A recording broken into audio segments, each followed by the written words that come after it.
मज पामरावे काय थोरपण पायीची वाहन पायी बरी. अभंगाचा सरळ सरळ अर्थ बघायचा झाला तर तुकोबराय म्हणताय की माझ्या भाग्याचा उदय झाला म्हणून मला संत चरणांची प्राप्ती झाली आणि संतांच्या चरणावर मी मस्तक ठेवलं आहे. ते मरण येईल तोपर्यंत निश्चयाने मी उचलणार नाही. माझ्या मनात तू याबद्दल धीट हो, कारण मी संतांना शरण गेलो, संतांना मी लोटांगण घातले म्हणून भक्ती भाग्याविषयीची जी माझी इच्छा होती, जी माझी तळमळ होती ती खऱ्या अर्थाने पूर्ण झाली. हा अभंगाचा सरळ सरळ अर्थ. विठ्ठल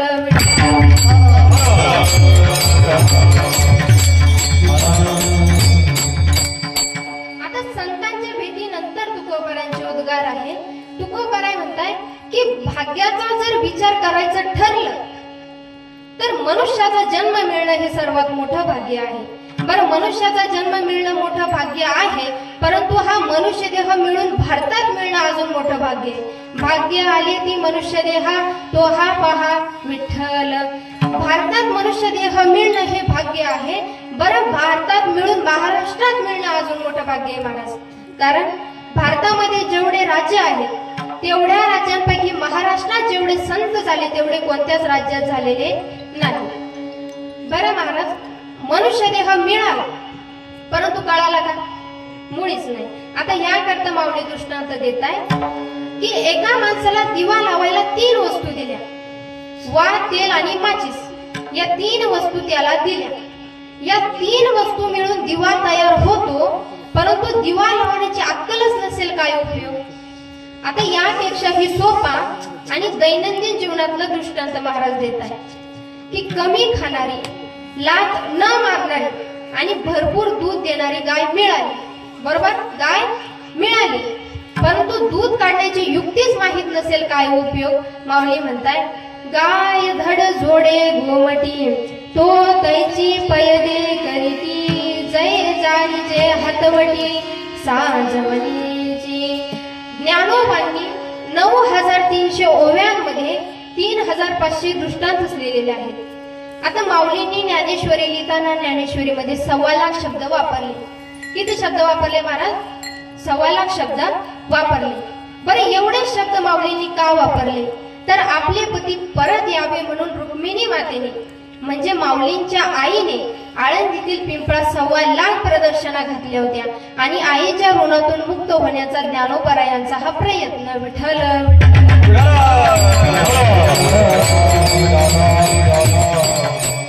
माऊली एका मूवीमध्ये मोठा दृष्टांत देत आहे. एका राजाच्या राणीस दागिन्यांची हौस होती. तिच्याकडे सर्व प्रकारचे दागिने होते, सोने, चांदी, रत्ने वगैरे सर्व प्रकारचे दागिने तिच्याकडे होते, परंतु तिला कळालं की कापराचे दागिने असतात. आता राणीने राजाकडे हट्ट धरला की मला कापराचे दागिने हवे. बरं, स्त्री हट्टापुढे आजपर्यंत कोणाचं चाललंय का महाराज? मुळीच नाही. मग राजाने परदेशातून कापूर मागवला ज्याचे दागिने तयार होतात. आता कापूर आला, कापराचे दागिने बनवणारा कारागीर मिळाला पाहिजे. राज्यात दवंडी पिटली. दुसऱ्याच दिवशी कारागीर आला आणि म्हणू लागला, राजासाहेब मी दागिने बनवण्यामध्ये कसबी आहे, परंतु मला दुप्पट मजुरी लागेल. राजा म्हणला, बाबा दुप्पट नाही, तुला तिप्पट देतो, फक्त तू दागिने एकदाचे बनव. महाराज दुसऱ्याच दिवशी कारागीर आला आणि सर्व दागिने तयार होऊ लागले. कापराची गळ्यातील, पायातील, कमरेतील प्रत्येक दागिने तयार होऊ लागले. कापराच्या अंगठ्या सर्व दागिने त्या कारागिराने बनवले. बघता बघता महाराज अगदी 2 महिन्यामध्ये सर्व कापराचे दागिने राणीच्या म्हणण्याप्रमाणे तयार झाले. मग काय महाराज, हळदी कुंकू असो, लग्न असो, कोणताही समारंभ असो, प्रत्येक समारंभात ती राणी कापराचेच दागिने वापरू लागली. राणीच्या दासीचे एक दिवस मनात विचार आला की हे कापराचे दागिने आपल्याला एक दिवस वापरायला मिळतील का?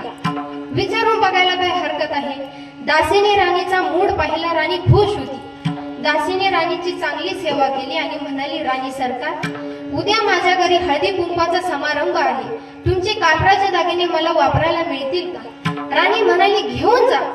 कारण राणी खुश होती. राणी म्हणाली, घेऊन जा, पण दागिने किमती आहेत, मोलाचे आहेत, नीट व्यवस्थित वापर. दासीला मोठा आनंद झाला. दासीने दागिन्यांची पेटी उचलली आणि घरी घेऊन आली. रात्र आनंदात गेली.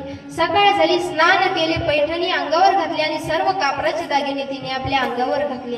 दिवसभर त्या दागिन्यामध्ये दासी मिरवली रात्र झाली, सुवासिनी जेवायला बोलवल्या.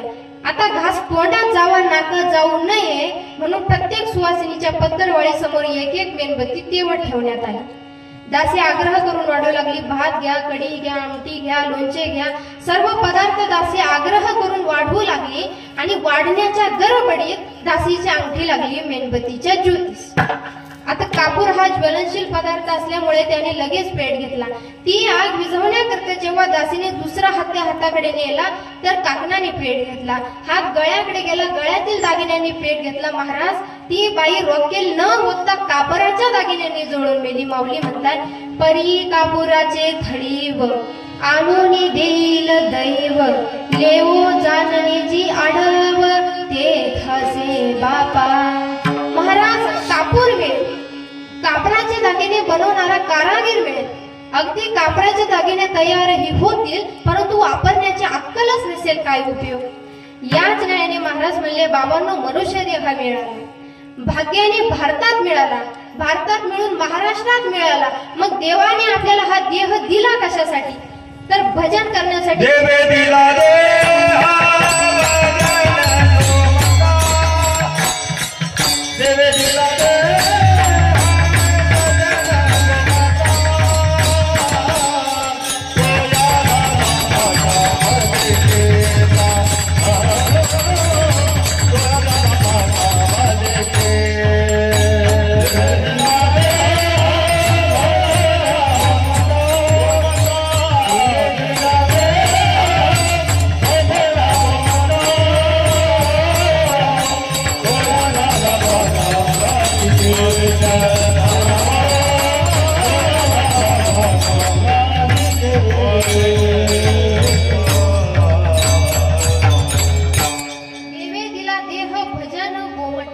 भजन करण्यासाठी, परमार्थ करण्यासाठी आपल्याला हा देवाने देह दिलाय आणि हा परमार्थ करून हा परमार्थ तरुण वयात करणं अजून मोठं एक भाग्य आहे. महाराज, तरणा भाग्यवंत नटे हरी कीर्तनात.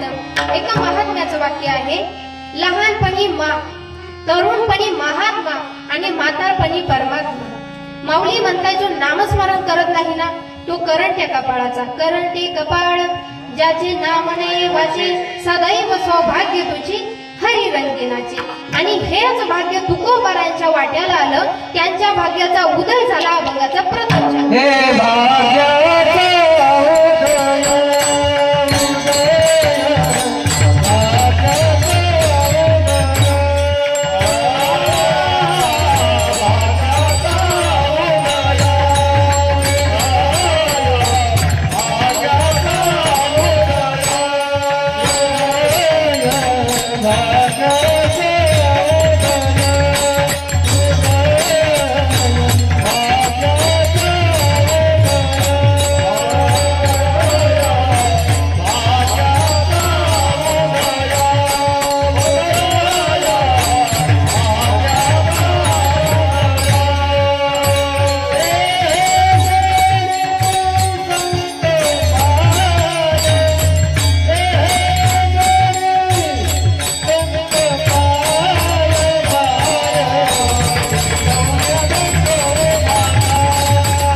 अवघी चिंता वारली. परंतु तुकोबाराय म्हणाले की ते हे जोडी संत पाहिजे. आता ते आणि हे दर्शक सर्वनाम आहे. ते आणि हे म्हणजे जे शंकर तेच निवृत्तीनाथ, जे महाविष्णू तेच ज्ञानेश्वर माऊली, जे ब्रह्मदेव तेच सोपान आणि जे आदिशक्ती तीच मुक्ताबाई. महाराष्ट्रामध्ये एकाच मातेच्या उदरी या चौघा देवांचा जन्म झाला. विठ्ठल.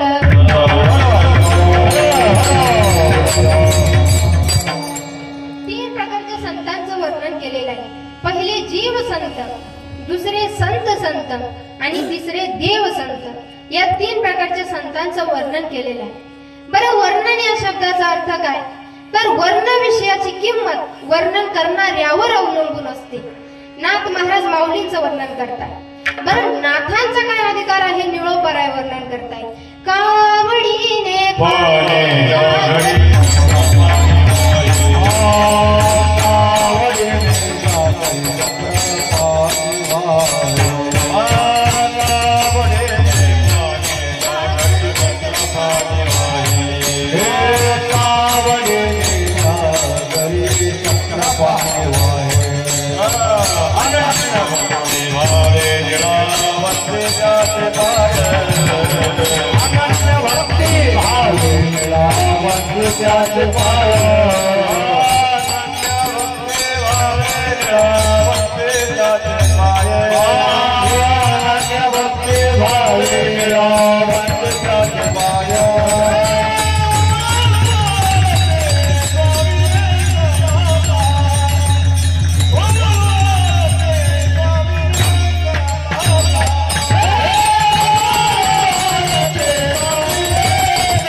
शिवाय वृक्षाचा एक पानही हलू शकत नाही असा असणारा भगवान परमात्मा त्यांनी 10 वर्ष नाही 20 वर्ष नाही तर अवघे 36 वर्ष माझ्या नाथांच्या घरी कावडीने पाणी भरलं. हा नाथांचा अधिकार आहे.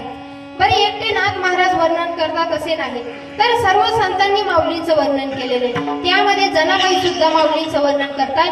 ज्ञानाचा सागर सखा माझा ज्ञानेश्वर. परंतु संतांनी जे वर्णन केलं ना ते यथार्थ वर्णन आहे आणि जे तुम्ही आम्ही करतो परंतु लोभाच्या पोटी करतो.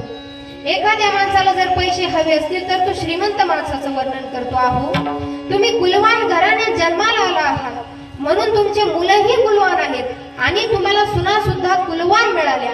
वास्तविक पाहता घरात कोणाचाही मेळ नसतो परंतु पैसा करता काय तुमचं बोलणं सुद्धा मधुर आहे. तुमच्या कर्तृत्वाला तोंड नाही. तुमच्या रूपासारखं रूप तुमचंच. वास्तविक पाहता महाराज पाटील बेबऱ्या होटाचा ढेबऱ्या पोटाचा आणि काळ्या फूट रंगाचा असतो परंतु पैशा करता आपण वर्णन करत असतो म्हणून हे वर्णन चुकीचं आहे. विठ्ठल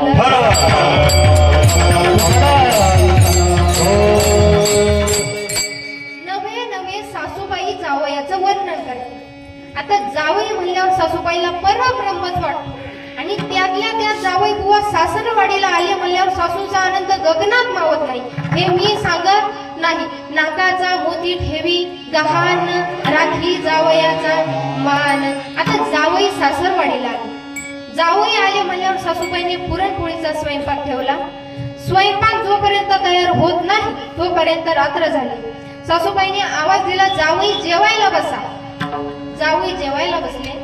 बरं, जावई बसले तर बसले, भिंतीकडे तोंड करून बसले. सासूबाई ताट घेऊन आल्या. सासूबाईंनी बघितलं. सासूबाईंना वाटलं जावई लाजतातच काय. सासूबाई म्हणतात, जावई भिंतीकडे तोंड करून कशाला बसले, इकडे तोंड करून जेवायला बसा. जावयाच्या लक्षात आलं की आपलं तोंड भिंतीकडे झालं. कारण महाराज जावयाला लागलेलं होतं रात आंधळ आणि लाज वाटली म्हणून जावयाने सांगितलं नाही. आता जेवायला सुरुवात झाली. जेवता जेवता न कळत जावयाच्या डोक्यातली टोपी पडली ताटात. जावयाला वाटलं काय नरम पोळी आहे. त्या टोपीला पोळी समजून जावई तिला खिरीत सुरू लागली. सासूबाई आल्या. सासूबाईंनी बघितलं. सासूबाई म्हणतात, जावई बुवा तुम्हाला दिसत नाही का डोक्यातली टोपी ताटात पडली ना. जावयाच्या लक्षात आलं ही पोळी नाही ही टोपी. जावयाने लगेच बाजूला गेली. सासूबाई खीर आणायला गेल्या. सासूबाई खीर आणायला गेल्या. सासूबाई खीर घेऊन आल्या तर मांजर येऊन ताटात खीर खात होती. सासूबाई पुन्हा ओरडल्या, का हो जावई बुवा तुम्हाला दिसतच कसं नाही मांजर ताटात खीर खाताय ना. आता जावयाने शेडच्या बाया मागे सारले. म्हणाले, सासूबाई तुम्ही माझ्याकडे काठी देऊन ठेवा. ही मांजर आली ना बघतोच हिला. आता महाराज येडी सासूबाई खरंच द्यावा का. खरंच दिली महाराज. जावयाच्या हातात काठी दिली. सासूबाई खीर वाढायला लागल्या. वाढता वाढता न कळत सासूबाईच्या हातातला चमचा पडला ताट. आता जावायला वाटलं मांजर आली. जावयाने जी काठी घेतली ती सासूबाईच्या पाठी. सासूबाई महाराज ओरडतच घरात पळाले. जावई झोपायला गेले. जावयाने विचार केला की आपल्याला मध्यरात्री बाहेर बाथरूमला जाता यावं म्हणून जावयाने आपल्या रूमच्या दरवाजापासून ते बाथरूमच्या दरवाजापर्यंत एक दोरी नेऊन बांधली. परंतु महाराज कर्म धर्म संयोगाने मध्ये बांधलेलं होतं एक वासरू. वासराने ती दोरी चावून चावून तोडून टाकली. जावई मध्यरात्री उठले आणि त्या दोरीला धरून धरून चालू लागले. आता दोरी जिथपर्यंत होती तिथं होती सासूबाईची रूम. जावई जसे गेले महाराज तसे सासूबाईच्या दिसत नव्हतं. महाराज रात आंधळ लागलेलं होतं. गोधडीत पाय गुंतून सासूबाईच्या अंगावर. आता महाराज सासूबाईला म्हटलं चोर आला. सासूबाईने एवढा हल्ला महाराज. आणि मग जावई बुवा म्हणतात ओ सासूबाई मी तुमचा जावई. तर महाराज असं हे सासू जावयाचं नातं. अहो कितीही भांडण झालं ना तरी सासूबाई काय म्हणते माझा जावई अशी गाडी चालवतो की सरकन जातो आणि भरकन येतो. विठ्ठल विठ्ठल.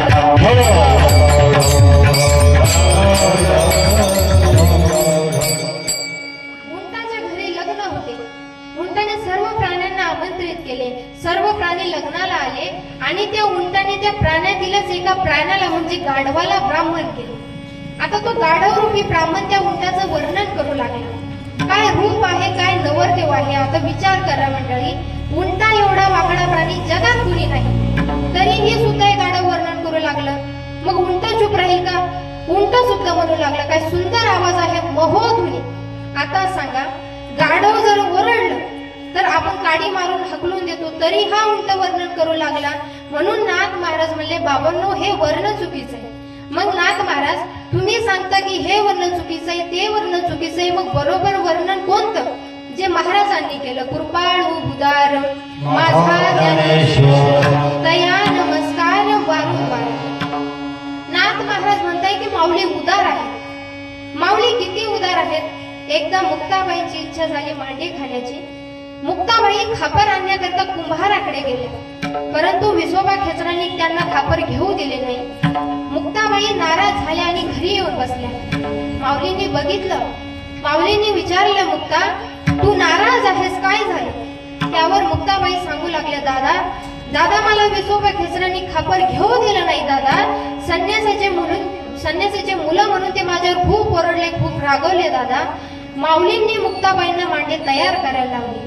मुक्ताबाईंनी मांडे तयार केली आणि माऊलींनी ते मांडे पाठीवर टाकायला लावले तर मांडे भाजू लागले. हा सर्व चमत्कार पाहिला विसोबा खेचरांनी. काय आश्चर्य आहे, पाठीवर मांडे भाजतात आणि त्याच क्षणी विसोबा खेचरांनी माऊलींना क्षमा मागितली आणि त्या क्षमेचा परिणाम माऊलींनी त्यांना मांड्यांचा प्रसाद दिला आणि त्या प्रसादाचा परिणाम विसोबा खेचर हे श्री संत नामदेव महाराजांचे गुरु झाले. विचार करा मंडळी, जे विसोबा खेचरांनी माऊलींना लाथ मारली, मुक्ताबाईंच्या तोंडात दिली, तरीही सर्व काही विसरून त्यांना माऊलींनी महान संत बनवले. म्हणून कृपाळू उदार.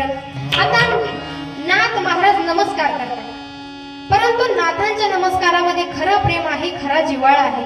अलीकडे चालता चालता मारुती रायाला एका हाताने नमस्कार केला तर ते योग्य ठरणार नाही. अलीकडे आपण प्रेम तर करतो, परंतु लोभाच्या पोटी करतो. एक आजीबाई मेली, मरू नाही पण महाराज मेली. आता सर्वजण रडू लागले, सुना रडू लागल्या, मुली रडू लागल्या, मुलं रडू लागले, सर्वजण रडू लागले. परंतु रडण्यामध्ये बराचसा फरक वाटू लागला. आजीबाईची अंतिम यात्रा निघाली. जाता जाता महाराज एक जांभळीचं झाड होतं. लहान्या सुनेचं लक्ष गेलं जांभळीच्या झाडावर. लहानी सून त्या रडता रडता मोठ्या सुनेला सांगू लागली ताई काळ निळ ग काळ निळ. मोठ्या सुनेच्या लक्षात आलं की ही जांभळाबद्दलच बोलते, कारण हिचं लक्ष तिच्यापेक्षा पहिले होते. मोठी सून सुद्धा तिला म्हणू लागली सोने येता यळ ग येता यळ. महाराज आपण प्रेम तर करतो, परंतु लोभाच्या पोटी करतो. विठ्ठल विठ्ठल.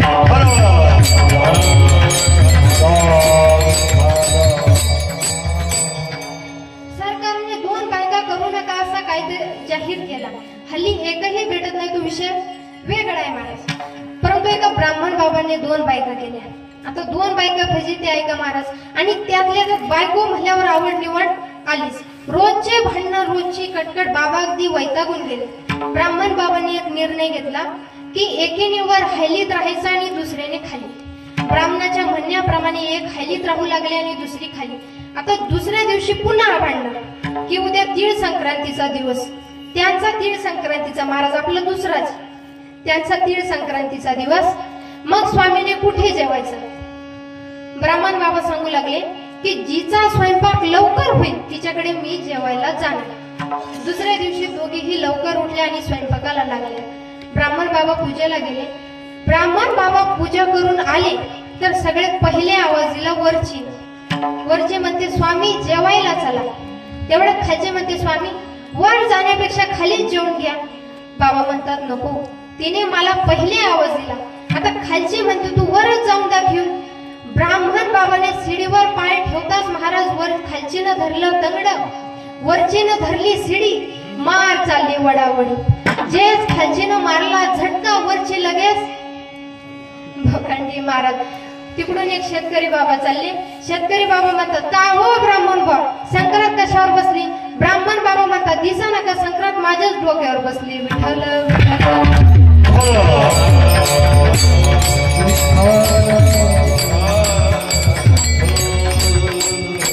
थोड्या शब्दात सांगते महाराज, आपण संसाराच्या नादी लागलो आणि जीवनामध्ये फजिती करून घेतली. एक कलेक्टर साहेब होते. साहेबांची मीटिंग संपली आणि साहेब घरी चालले. घरी जात असताना रस्त्यामध्ये एका भिकारणीने कलेक्टर साहेबांच्या पायाला हात लावला आणि म्हणू लागली साहेब मला 5 रुपये द्या, साहेब मला 5 रुपये द्या. मी सकाळचं काहीही खाल्लं नाही साहेब, मला 5 रुपये द्या. आता कलेक्टराला दया आली. कलेक्टराने खिशातून 10 रुपयाची नोट काढली आणि तिच्या हातात देणारच इतके तिच्या तोंडाकडे बघितलं तर ती दिसायला अगदी सुंदर होती. कलेक्टराने प्रश्न केला की तू दिसायला एवढी सुंदर आहेस आणि तू भीक मागतेस? ती म्हणते काय करू साहेब, पोटा पाण्याकरता करावंच लागतं. मग कलेक्टर साहेब म्हणतात तू माझ्याशी लग्न करशील? आता सांगा महाराज, एका भिकारणीचं जर एवढ्या मोठ्या कलेक्टरासोबत लग्न होते तर ती नाही म्हणेल का? तिने लगेच लग्नाला होकार दिला. दोघांनीही लग्न केलं आणि घरी आले. आता घरी आल्यानंतर त्या बाया असतातच, बाई घे नाव, बाई घे नाव. आता ती भिकारीनच होती महाराज. तिने काय नाव घेतलं असावं? ती भिकारीण म्हणते ताटात तांब्यात होतं दूध. नीट ऐका बर का, ताटात तांब्यात होतं दूध, दुधावर होती साय आणि कलेक्टराचं नाव घेते भाकर वाडगे मार. ह्या महाराज एवढा मोठा कलेक्टर एका भिकारणीच्या पायी फजिती पावला. मग जीवनामध्ये अशी फजिती करून घ्यायची नाही ना. मग काय करा, संतांना शरण जा, माऊलींना शरण जा. अहो रेडा माऊलींजवळ गेला, वेद बोलू लागला.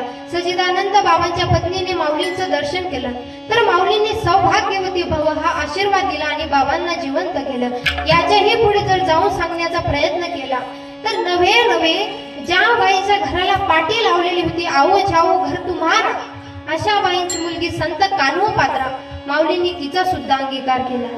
स्वानंद सुखनिवासी श्री संत गुरुवर्य हैवत बाबा कपड्याचा व्यापार करत असताना चोरांनी त्यांना एका गुहेत कोंडाळले. प्राण कंठाचे आला आणि हैवत बाबांना माऊलींची आठवण झाली. हैवत बाबांनी माऊलींना सांकडे घातले. माऊली मला इथून सोडवा, माऊली मी माझे राहिलेले आयुष्य चरणी तुमच्या समर्पित करेन. माऊलींनी हैवत बाबांची हाक ऐकली आणि चोरांच्या स्वप्नात जाऊन सांगितलं की बाबांना तिथून सोडवा. दुसऱ्याच दिवशी चोरांनी बाबांना तिथून सोडलं. जेव्हा हैवत बाबा तिथून सुटले तसेच लगेच आळंदीला आले आणि सतत लिंबाचा पाला खाऊन माऊलींचं भजन केलं. त्या भजनाचा परिणाम माऊली समाधीतून बाहेर आले आणि हैवत बाबांना आशीर्वाद दिला की जोपर्यंत चंद्र सूर्य आहे तोपर्यंत तुझी कीर्ती राहील. पहिले लोक तुझं दर्शन घेतील आणि नंतर माझं घेतील. म्हणून माऊलींच्या महाद्वारामध्ये पहिले हैवत बाबांची समाधी आहे आणि नंतर माऊलींची आहे. विठ्ठल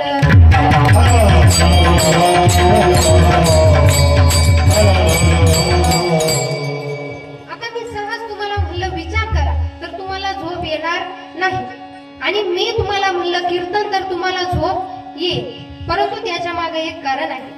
जेव्हा प्रभू श्री रामचंद्राने कुंभकर्णाचा वध केला तेव्हा झोप रामाकडे रडत गेली, म्हणू लागली देवा तुम्ही माझं घर मोडून टाकला तर मी कुठे जाऊ? तेव्हा प्रभू श्री रामचंद्राने झोपेला आशीर्वाद दिलाय की बाई जिथं माझं कीर्तन चालू असेल, जिथं माझं भजन चालू असेल तिथं तुझा अंगीकार होईल. म्हणून माणसाला नेमकी कीर्तनातच झोप येते. बरं महाराज, कुणाची झोप कशी असते, कुणाची झोप कशी असते? माणसं डोळे उघडे करून सुद्धा झोपतात, कळतच नाही झोपले का जागी. पूर्वी बाया बाळाला झोपवण्याकरता पाळणे म्हणायच्या. पहिल्या दिवशी राज दरबारी आला वंशाला साथे तरी, बाळाची बाजी पहिल्या अवतारी झोपाळा झोपे. आता ते राहिलं का महाराज? मुळीच नाही. आताच्या बाया पाळणे म्हणतात. पहिल्या दिवशी भैयात जन्माला आले बाळ शारद, पाळणा हलवे तो आशो शराब झोपाळा झोपे. एवढ्यावर थांबत दुसऱ्या दिवशी माधुरी आली, हसत खेळत ऐश्वर्यवरी, मुलीच्या हातात पाण्याची दोरी झोपाळा झोपे. ही आताची पाळणे आहेत महाराज. आणि आताच्या बायांना हेच पाहिजे महाराज. आणि कसे येतील महाराज छत्रपती शिवाजी महाराज, कसे येतील छत्रपती संभाजी महाराज? म्हणून जुन्या गोष्टींना आपण आचरणात आणा. विठ्ठल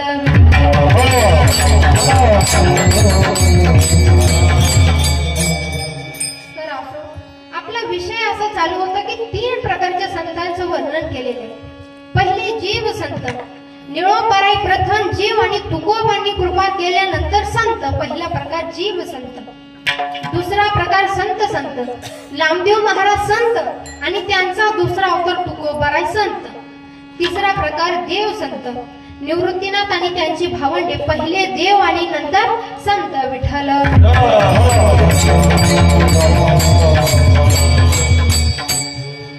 तुकोबारायांचे भाग्य असे की सर्व नंतर त्यांचा अवतार आहे. मग त्यांना सर्व संतांचे दर्शन झाले. माऊली असतील, एकनाथ महाराज असतील, नामदेव महाराज असतील, सर्व संतांचे दर्शन त्यांना झाले. म्हणून तुकोबाराय म्हणले ते हे जोडी संत पाय. बरं, संतांचे चरणावर मस्तक ठेवणं म्हणजे काय करणं? आता मला सांगा, काही माणसं म्हणतात की तुमचे पाय आमच्या घराला लागू द्या, बरोबर? म्हणजे तुम्ही आमच्या घरी या. परंतु संतांच्या चरणाला घ्यायच्यामुळे महत्व आहे की त्यांचे आचरण शुद्ध असते, त्यांचे आचरण मंगल असते, ते सदा जारी असतात. माऊलींच्या भाषेत तयांची आचरती पाऊले, पाहुनी सात्विक श्रद्धा चाले, तो तैची फळ ठेवले ऐसे आहे. मग का हो तुकोबाराय, आता तुम्हाला संतांचे चरण प्राप्त झाले, बरोबर? तुकोबारायांना संतांचे चरण प्राप्त झाले. मग तुकोबाराय आता तुम्ही करणार काय? ए धोनियान उठव माथा,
संतांच्या चरणावर मी मस्तक ठेवणार आणि ते मरण येईल तोपर्यंत निश्चयाने मी उचलणार नाही.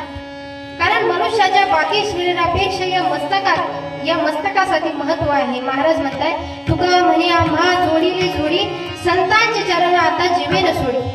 मनुष्याच्या बाकी शरीरापेक्षा या मस्तकासाठी महत्व आहे. आणि असं हे मस्तक, असं हे शिर संतांच्या गुरुवर यांच्या आईवडिलांच्या चरणावर झुकवावं. आणि ज्याचं हे मस्तक यांच्या चरणावर झुकत नाही ना, तो गोड नाही, तो कडू भोपळा आहे. तुलसीदास म्हणताय ते शिर कटू तुंबरी समतुला, जैन नमत हरे गुरु पदमुला. मस्तकाची धन्यता ही संतांच्या चरणावर ठेवल्याने वाटते. धन्य ते मस्तक सर्वांगा शोभले, संतांचे पावले लागताचे. मस्तकाची धन्यता ही संतांच्या चरणावर ठेवल्याने वाटते. नामदेव महाराजांनी माऊलींच्या समाधीवर डोकं ठेवलं, तुकोबांनी पण ठेवलं. परंतु तुकोबाराय म्हणताय की दुसरा जन्म मला प्राप्त झाला ना, तरी सुद्धा मी संतांच्या चरणावर मस्तक ठेवणार. तुझी चरण सेवा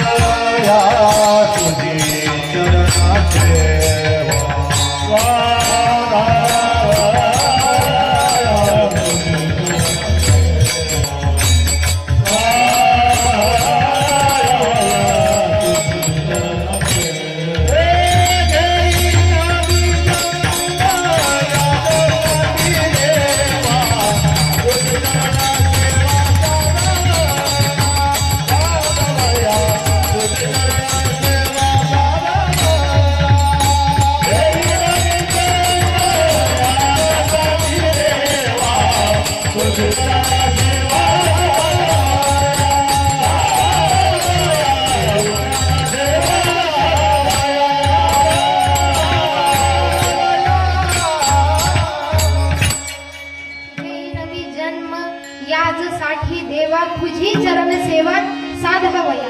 दुसरा जन्म जरी मला प्राप्त झाला ना, तरी सुद्धा मी संतांचीच सेवा करणार. म्हणून तुकोबराय म्हणले येथो निया नोठू माथा मरणा वाचोनी सर्वथा.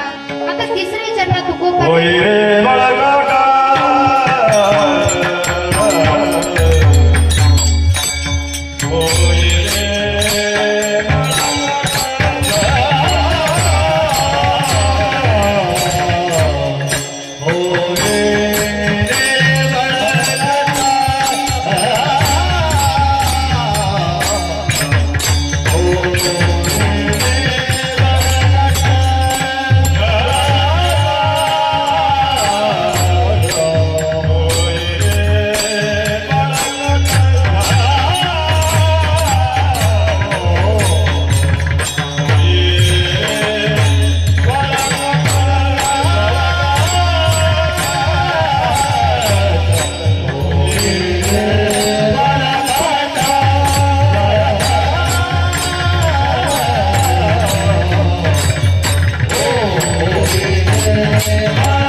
पहिले मनाला विनंती करावी लागते, कारण मन प्रतिज्ञा टिकू देत नाही, कारण ते अतिशय चंचल आहे.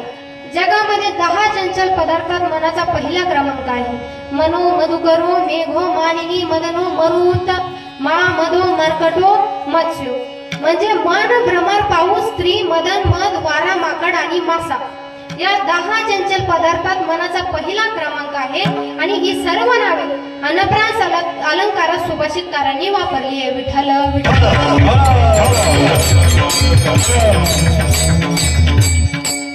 शास्त्रज्ञांना प्रकाशाचा वेग सापडला. किती महाराज एका सेकंदाचा वेग 3 लाख किलोमीटर एवढा आहे. प्रकाशाचा वेग सापडला, परंतु मनाचा वेग अद्यापर्यंत कोणाला मिळाला नाही. आपण आता इथं बसलो इथं, परंतु आपलं लक्ष कुठे आहे? घराची कुलूप लावली का? कोंड्याच्या खाली लावली का? कोंड्याच्या म्हणजे मनाचं असं आहे महाराज, आपण बसलो इथं परंतु आपलं लक्ष कुठे आहे? घरी महाराज. पण या मनाचा एक चांगला गुण सुद्धा आहे. याला कंट्रोल करून जर संत सेवेत लावलं ना तर ते नक्कीच स्थिरावतं. विठ्ठल विठ्ठल.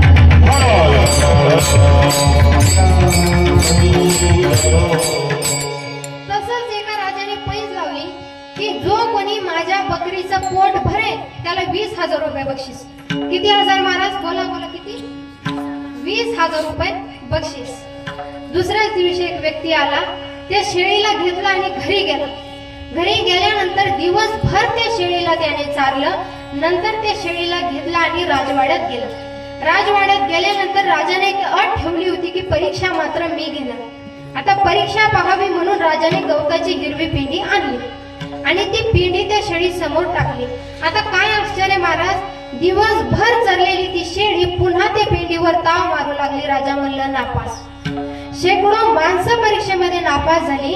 खरं म्हणजे महाराज, शेळीचा चरण्यात, वाऱ्याचा धावण्यात आणि आगीचा जाळण्यात एक नंबर आहे. माऊली म्हणताय, जैसे चरणे शेळीचे, का धावणे वाऱ्याचे, जाळणे आगीचे, भलते होते.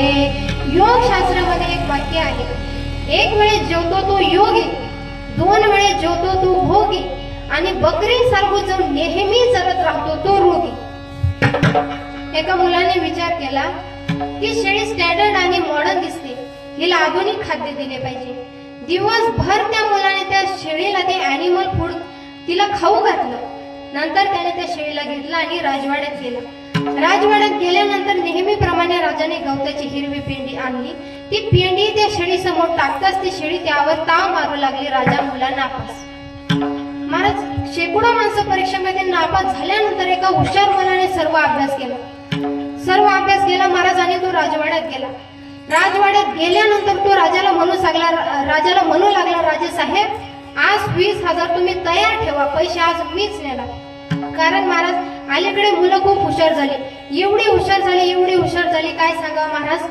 एक मुलगा 10 दिवस झाले शाळेत गेला आहे. कंटाळून त्याचे शिक्षक त्याला घरी न्यायला आले. बाबा अंगणात बास टाकून बसलेले होते. बाबांनी बघितलं. बाबांनी आवाज दिला, पिंट्या लवकर घरात लपतोय, मास्तडे तुला न्यायला आले. आता पिंट्या धावत बाबाकडे, बाबा चला ना बाबा घरात, तुम्हाला चाय पाणी करतो बाबा, चला. बाबा म्हणतात, अरे पिंट्या, तो मास्तडे तुला न्यायला आले, लवकर घरात लप. पिंट्या म्हणतो, बाबा तुमच्या पाया पडतो बाबा, तुम्ही लवकर घरात चला. बाबा म्हणतात, काय रे, शाळेत तू जातो का मी? लपायला तू पाहिजे का मी? पिंट्या म्हणतो, बाबा त्याचं काय ना बाबा, जेव्हा 10 दिवसा अगोदर मी शाळेत गेलो होतो ना बाबा, तेव्हा मी माझ्या सरांना सांगितलं होतं की माझे बाबा वारले, म्हणून ते आता तुमच्या 10व्याला येत आहे. एवढी तर हुशार झाली महाराज मुलं. विठ्ठल विठ्ठल.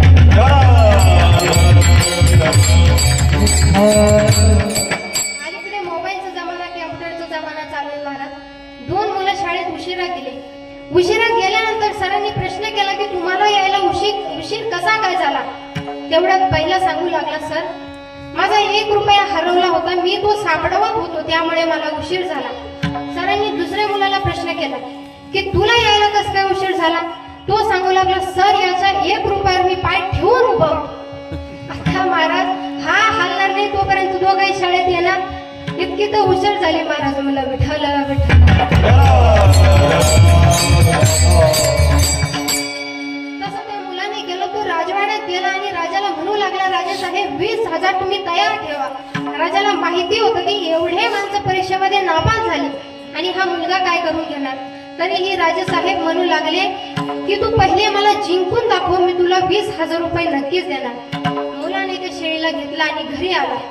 घरी आल्यानंतर सर्वांनी जसं त्या शेळीला चारलं तसं त्याने चारलं नाही. त्याने त्या शेळीला घेतलं आणि एका ठिकाणी बांधून ठेवलं. त्या मुलाने त्या शेळीला पहिल्या वेळेस पहिली पेंडी टाकली. ती शेळी त्या पेंडीला तोंड लावणारच इतके तिच्या तोंडात पहिला फटका दिला. 2 तासानंतर पुन्हा दुसरी पेंडी टाकली. दुसऱ्या वेळेस ती शेळी त्या पिंडीला तोंड लावणार इतक्यात दुसरा फटका दिला. 3 ते 4 तासानंतर तिसरी पिंडी टाकली महाराज. ती शेळी त्या पिंडीला तोंड लावणारच इतक्यात तिसरा फटका दिला. आता मुलांनी शेळीला घेतला आणि राजवाड्यात गेला. राजवाड्यात गेल्यानंतर नेहमीप्रमाणे परीक्षा पाहावी म्हणून राजाने गवताची हिरवी पेंडी आणली आणि ती पेंडी शेळी समोर टाकताच शेळी मागे फिरली महाराज. शेळीने विचार केला की चौथा फटका खाण्यापेक्षा उपाशी राहिलेलं. राजा मुलगा म्हणू लागला, राजे साहेब 20,000. तर सांगण्याचं तात्पर्य एवढंच महाराज की आपलं जे मन आहे ना ते या शेळीसारखं आहे. मग या मनाला पारायणाचे, पायीवारीचे, हरिनाम सप्ताहाचे फटके मारले पाहिजे म्हणजे ते नक्की स्थिरावते. तुकोबाराय म्हणताय की 4 पायाचा मेंढा मारण्यापेक्षा हा मनरूपी मेंढा मारा, कारण तो अतिशय चंचल आहे. गती अधोगती मनाची हे युक्ती, मन लावाय कांती साधू संगे. कारण आपण जन्माला आलोय ना तर सर्वांची इच्छा आहे, सर्वांची आशा आहे. बरं सर्वांना काय वाटतं? ज्याला 10 मिळाले त्याला 100 मिळावे वाटतात, ज्याला 100 मिळाले त्याला 1000 मिळावे वाटतात, ज्याला 1000 मिळाले त्याला लाखांची इच्छा असते. म्हणजे सर्वांना आशा आहे, आशेचा अंत कुठेच नाही. बरं सर्वांची इच्छा काय आहे? वाढावे संतान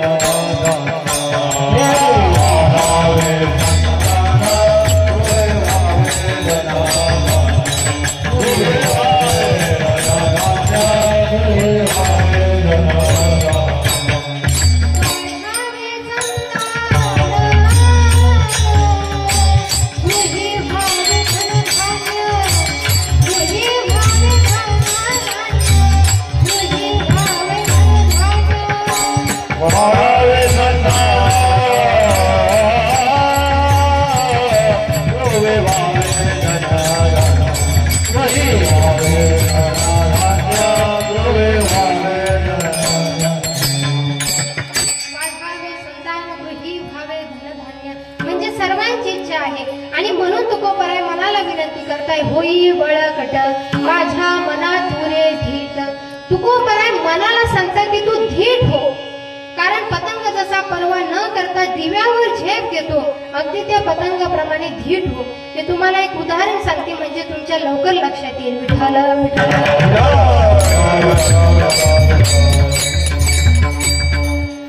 एक बोकड न कळत वाघाच्या गुहेत शिरला आणि वाघाच्या गुहेत गेल्यानंतर त्याला कळालं की ही गुहा वाघाची आहे.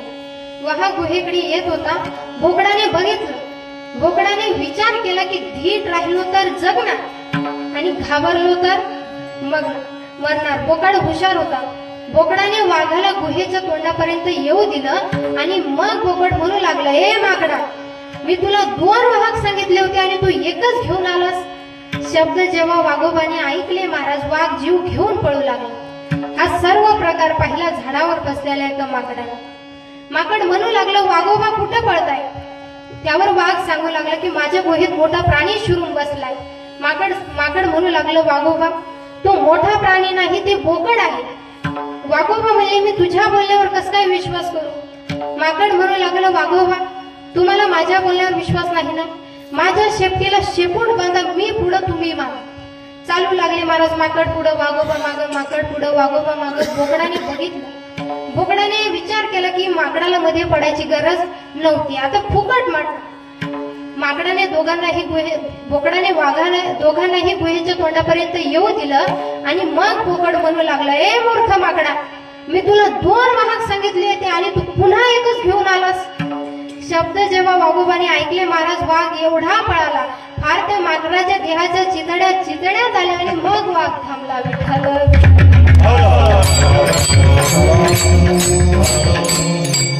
या पद्धतीने तुकोबाराय मनाला विनंती करताय की तू धीट हो, कारण पुण्याचा पाऊस, सोलापूरचे व साताऱ्याचा वारा याचा विचार जर केला तर पायी वारी घडणार नाही, खरी सेवा होणार नाही. बरं धीट राहून करायचंय काय? तर संतांवर विश्वास ठेवायचा आहे महाराज. अलीकडे लोकांना विश्वासच नाही. काय सांगा महाराज, एका माणसाचं पोटाचं ऑपरेशन करायचं. कशाचं? पोटाचं ऑपरेशन करायचं. ऑपरेशन थिएटर मध्ये नेलं. ऑपरेशनची प्रक्रिया सुरू करणारच इतक्यात तो उठून बसला बजरंग बलिकीची. आता डॉक्टर 2-2 फूट मागे सरकले. काय झाले म्हणले याला. हा उठून बसला, खिशात हात घातला, पैसे काढले आणि मोजायला लागला. डॉक्टरांना आनंद झाला. डॉक्टर म्हणाले की जीवनात पहिला पेशंट असा भेटला की जो ऑपरेशनच्या आधी आपल्याला पैसे देणार. एक हुशार डॉक्टर त्याच्या जवळ गेला आणि म्हणू लागला, साहेब राहू द्या साहेब, आता द्यायची गरज नाही, ऑपरेशन झाल्यानंतर द्या. तो म्हणाला, मी आता देतच नाही. मग आता तुम्ही मला भुलीचे इंजेक्शन देणार आहेत ना, म्हणून मोजून ठेवतो किती. काय महाराज, डॉक्टर पैसे काढीन का? पण लोकांना विश्वासच नाही. विठ्ठल विठ्ठल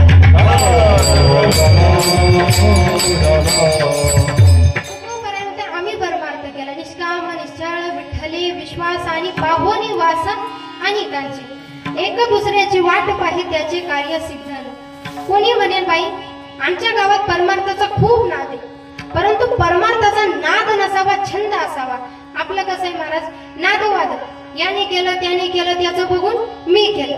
तुम्हाला एक जुन्या काळातलं उदाहरण सांगते, म्हणजे तुमच्या लवकर लक्षात येईल. आपल्या आजोबा पंजोबाच्या काळात तेव्हा काही घड्याळ नव्हते, कॅलेंडर नव्हते, त्याच्यामुळं ग्रहण कधी लागलं कधी सुटलं कळत नव्हतं. मग पागोटे छाप आपले आजोबा पंजोबा ब्राह्मणाच्या वाटेकडे बघायचे. ब्राह्मण बाबा आंघोळीला निघाले म्हणजे ग्रहण सुटलं. एके दिवशी ग्रहण सुटलं आणि बाबा आंघोळीला निघाले. नदी काठी गेल्यानंतर बाबांच्या हातात पंचांग होती. बाबांनी विचार केला की आंघोळ करून येईपर्यंत आपली पंचांग कोणी चोरून गेली तर. मग बाबांनी नदी काठी एक गड्डा उकरला आणि त्या गड्ड्यामध्ये ती पंचांग पुरून ठेवली आणि आंघोळीहून आल्यानंतर खून म्हणून काय तर त्यावर एक महादेवाची पिंड काढली आणि बाबा आंघोळीला गेले. मागे 200-300 शेतकरी महाराज शेतकऱ्यांनी बघितलं की ब्राह्मण बाबांनी पिंड काढली, म्हणजे आजचा पर्वकाळ पिंडीचा आहे. महाराज, जो कोणी यायचा पिंड बनवायचा आंघोळीला जायचा, जो कोणी यायचा पिंड बनवायचा आंघोळीला जायचा. जेव्हा बाबा आंघोळ करून आले 200-300 पिंडीच पिंडी.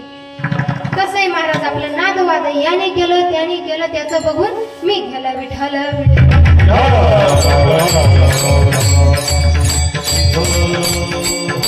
मग का हो तुकोबार आहे, तुम्ही संतांना फक्त मस्तक देता, बरोबर? संतांना फक्त तुम्ही मस्तक देता, मग बाकीचं शरीर तसंच ठेवता का? तर नाही. तुका आला लोटांगणे,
ज्ञानाचे भाग्य, भक्तीचे भाग्य आणि वैराग्याचे भाग्य. पहिले भाग्य ज्ञानाचे भाग्य.